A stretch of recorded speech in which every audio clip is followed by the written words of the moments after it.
Stephen, the rumor is that the Democrats are going to pull Michelle Obama out of the hat during their Democrat convention this summer. Well, look, I have no idea what the Democrats are going to do when they are incapacitated by a frail, aging, severely cognitively eroded Joe Biden. But what we do know is that we are witnessing election interference now in real time. On two fronts. They're trying to imprison, bankrupt, and destroy Donald Trump using the awesome power of the state like something out of a failed third world country.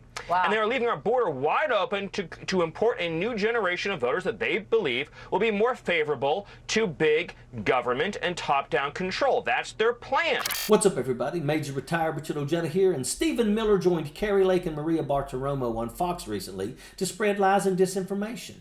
What Miller did in the process, though, was expose his own hypocrisy and that of every extremist GOP nutjob. So I will tell you what is happening on the border every single day is one of the greatest crimes in human history, and Joe Biden and the entire Biden administration are guilty of leading an insurrection on the southern border against the laws, Constitution, and sovereignty of the United States of America. And it's happening every day. For years, the Republicans have been accusing Hunter Biden of influence peddling. They have launched attack after attack on the Bidens in hopes of inciting the undereducated Trump base into a frenzy.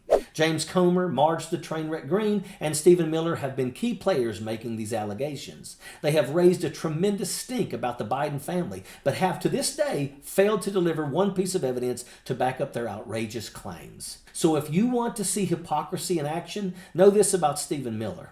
Stephen Miller is the one who is guilty of influence peddling for his daddy Trump. He and others like him are always accusing Hunter Biden of doing horrible things and using his father's influence to carry out every dastardly plot. But this is exactly what Stephen Miller is guilty of doing, as he's been the driving force behind the Trump administration's evil border policy.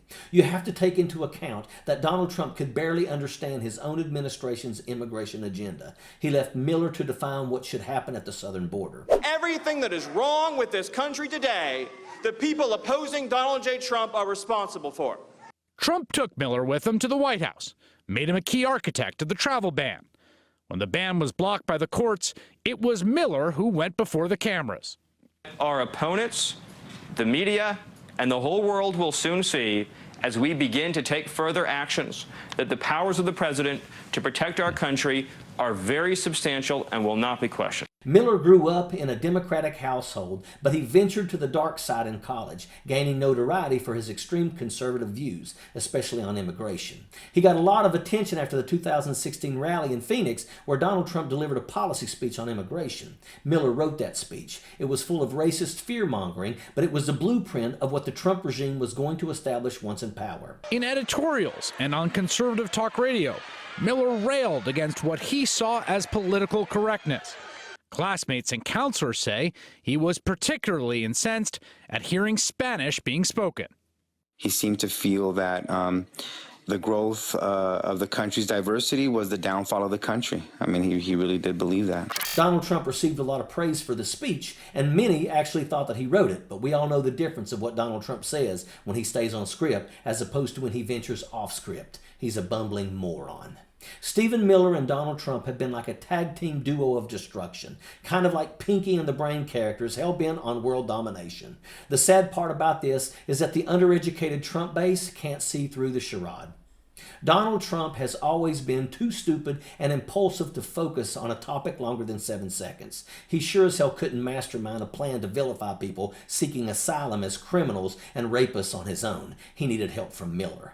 Whenever asked to elaborate on border policy, Trump always deferred to Miller, and Miller used this influence of being a Trump insider to threaten and bully anyone who stood in the way and commit crimes against humanity. So when Stephen Miller raises his voice and spouts racist, degrading propaganda while accusing the Biden family of wrongdoing, know that he's a danger to democracy. He wants to say that President Biden can barely say his ABCs, but it's Donald Trump who is the definition of total failure. Stephen Miller is the devil that sits on Donald's shoulder telling him what to do. It's a twisted, codependent relationship. Stephen Miller is a racist worm, and that is an absolute fact. Sappers clear the way, airborne all the way.